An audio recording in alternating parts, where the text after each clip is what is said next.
Assalamualaikum warahmatullahi wabarakatuh. Halo teman-teman, berjumpa lagi di channel saya Diana Diani. Pada video ini saya masih akan membahas tentang soal kompetensi teknis. Mengapa? Karena kompetensi teknis ini merupakan satu kompetensi yang memiliki poin atau memiliki porsi paling besar di tes P3K nanti. Jadi teman-teman wajib dan harus banget menguasai yang namanya kompetensi teknis ini. Nah, di part 4 ini saya masih akan membahas tentang jenis penilaian dan prinsip penilaian. Langsung saja, dalam penyusunan soal tes uraian harus memperhatikan beberapa langkah penting. Langkah-langkah yang tepat dalam menulis soal tes uraian kecuali titik-titik.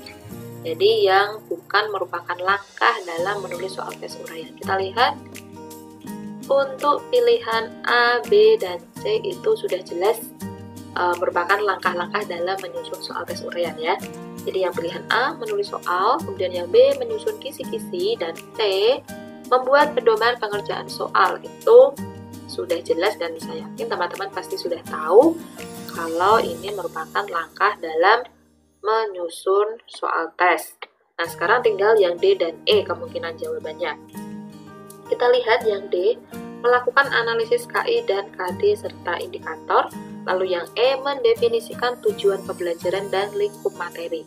Nah, dari dua pilihan ini, yang merupakan langkah dalam menyusun soal tes uraian itu adalah yang E. Ini merupakan langkah juga. Jadi, teman-teman harus tahu, harus menyesuaikan tujuan pembelajaran dan lingkup materinya. Maksudnya adalah soal tes yang dibuat itu harus sesuai dengan tujuan pembelajaran dan lingkup materi yang sudah teman-teman ajarkan ke anak didik gitu ya. Jadi yang bukan merupakan langkah-langkah dalam menulis soal tes adalah yang D, melakukan analisis KI dan KD serta indikator. Karena langkah ini kita lakukan saat kita menyusun RPP, begitu ya teman-teman. Ini langkah-langkah dalam menyusun soal, teman-teman bisa lihat. Yang pertama, mendefinisikan tujuan pembelajaran dan lingkup materi. Dan yang kedua, menyusun kisi-kisi soal. Yang ketiga, menulis soal dilengkapi dengan kunci jawaban. Yang keempat, mengorganisasikan tes menurut tipe-tipe soal yang dibuat. Yang kelima, membuat petunjuk pengerjaan soal. Dan yang terakhir, mengadakan uji coba. Oke, lanjut ke soal nomor 32. Hal-hal yang tidak perlu diperhatikan dalam menyusun instrumen penilaian tertulis adalah titik-titik. Jadi yang tidak perlu diperhatikan yang mana itu ya. Kita cari dulu pilihan yang tidak tepat ya. Yang A, materi dan bahasa. Yang B ini jelas harus kita perhatikan dalam menyusun instrumen penilaian ya, karena materi berarti harus sesuai dengan yang sudah kita ajarkan ke murid. Kemudian bahasa itu juga penting supaya siswa itu bisa paham dari maksud soal yang kita buat. Kemudian yang D, konstruksi, ini juga harus kita perhatikan. Mengapa? Jadi teman-teman perlu tahu dulu konstruksi itu apa sih. Konstruksi itu kaitannya dengan kaidah penulisan, masih berkaitan dengan yang E ini ya. Jadi kalau kaidah penulisan itu lebih ke ejaan, kemudian ke tata tulis, seperti itu. Nah, kalau konstruksi itu lebih ke inti atau poin-poin soalnya, antara lain yaitu pokok soal harus dirumuskan dengan jelas. Kemudian setiap butir soal hanya mengandung satu persoalan atau gagasan. Kemudian pokok soal jangan memberi petunjuk ke arah jawaban yang benar. Jadi konstruksi ini berkaitan dengan susunan soal yang kita buat, itu ya. Terus yang C, relevansi. Nah, ini yang tidak ada kaitannya dengan penyusunan instrumen penilaian tertulis. Apa? Kita lihat penjelasannya. Teman-teman bisa melihat, jadi relevansi itu merupakan kesesuaian penilaian dengan muatan pelajaran, dengan mempertimbangkan tahap pengetahuan, pemahaman, dan keterampilan dalam pembelajaran. Jadi kalau dilihat dari pengertiannya itu ya, jadi relevansi itu saya ulangi, kesesuaian penilaian dengan muatan pelajaran, dengan mempertimbangkan tahap pengetahuan, pemahaman, dan juga keterampilan. Jadi kalau dilihat relevansi ini lebih condong ke kaidah menyusun instrumen penilaian proyek. Lanjut ke soal nomor 33.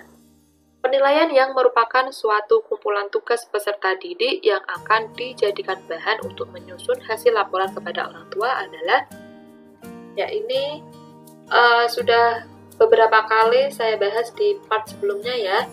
Jadi kalau kumpulan tugas peserta didik itu sudah pasti adalah yang E, portofolio. Tuh. Kemudian lanjut soal nomor 34. Mengetahui tingkat penguasaan kompetensi dalam sikap, pengetahuan, dan keterampilan yang sudah maupun yang belum dikuasai seseorang atau sekelompok peserta didik untuk ditingkatkan dalam pembelajaran remedial dan program pengayaan merupakan pengertian dari titik-titik. Kita lihat, jadi kata kuncinya adalah untuk mengetahui tingkat penguasaan kompetensi. Ya. Dan untuk ini meningkatkan pembelajaran ya.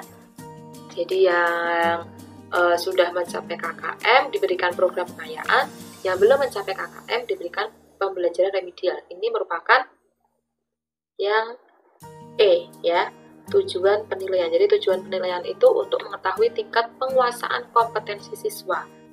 Jadi ketika siswa sudah menguasai kompetensi tersebut, maka dilakukan pengayaan.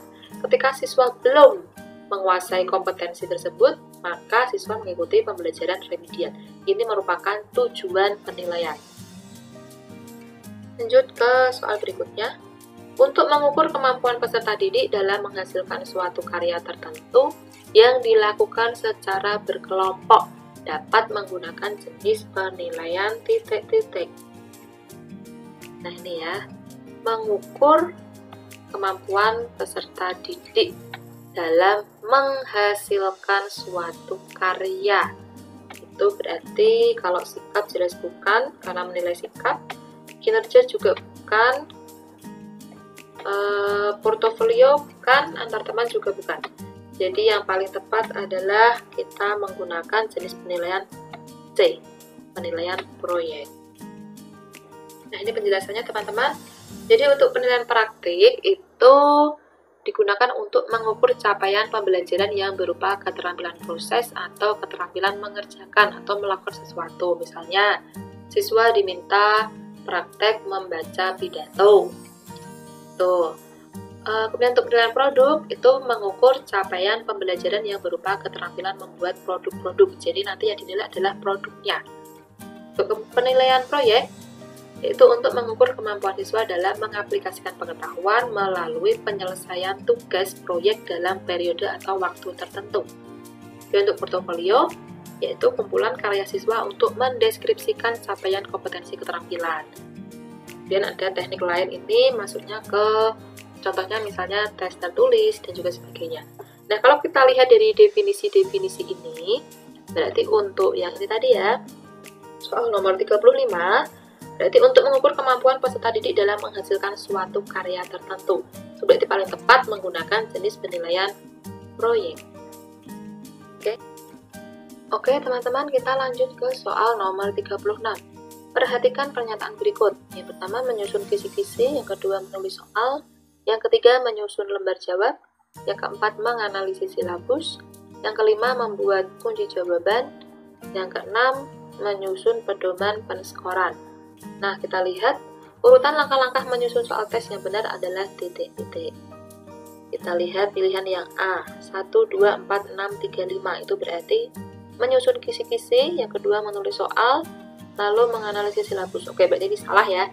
Karena menganalisis silabus itu harusnya di awal. Ini salah. Dan untuk yang B ini juga sama, menganalisis silabus tidak di awal, salah juga. Yang C ini juga menganalisis silabus berada di tengah-tengah, jadi sudah pasti salah. Pilihannya tinggal D dan E. Kita lihat pilihan yang D. 4, 1, 2, 3, 5, 6. Berarti menganalisis silabus, menyusun kisi-kisi, kemudian menulis soal, menyusun lembar jawab, membuat kunci jawaban, dan yang ke-6 terakhir, menyusun pedoman penskoran. Ya, ini betul ya teman-teman ya.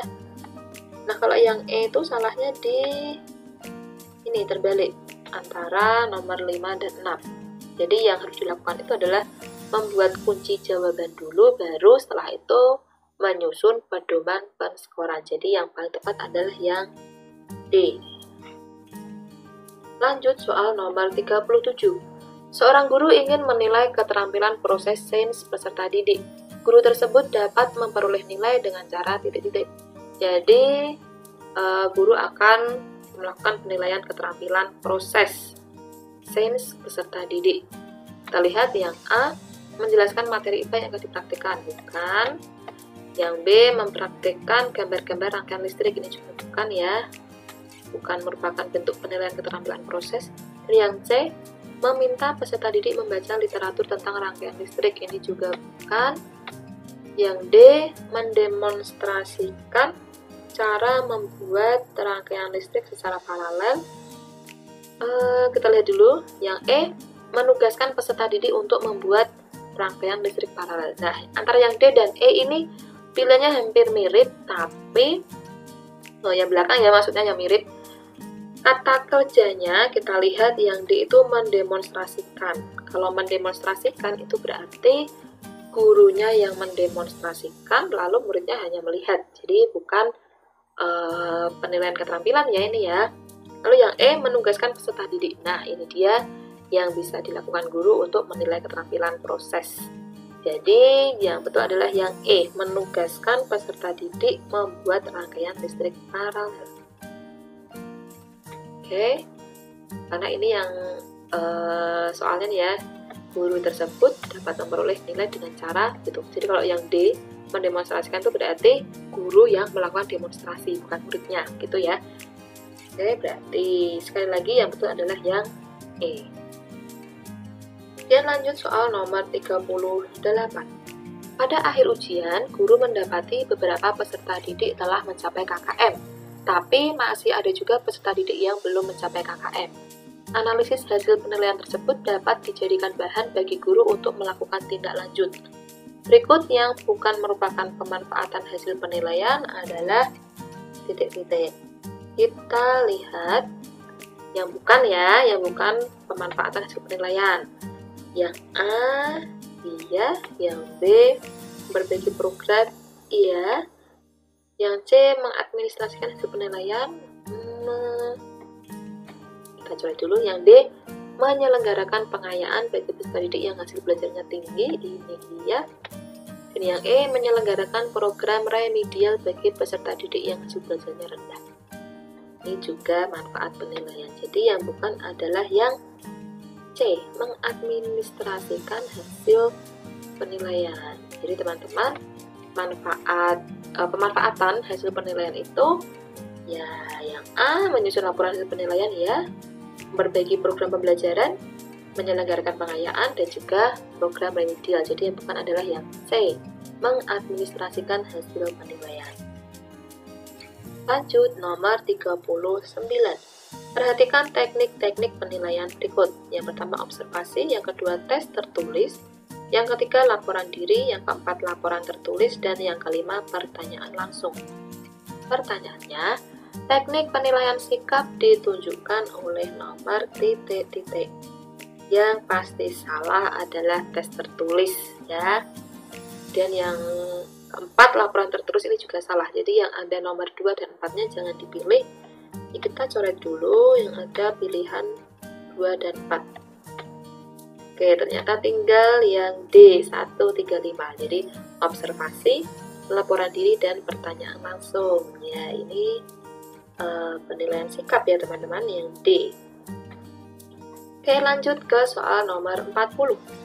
Pedoman dasar dalam menentukan pencapaian minimal hasil belajar peserta didik disebut titik-titik.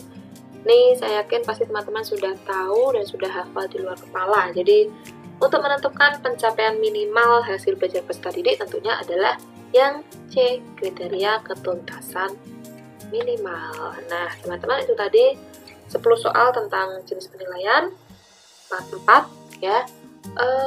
Selanjutnya akan saya bahas tentang materi lain masih di kompetensi teknis. Jadi teman-teman jangan lupa subscribe channel ini supaya teman-teman tidak ketinggalan video-video selanjutnya yang akan saya upload.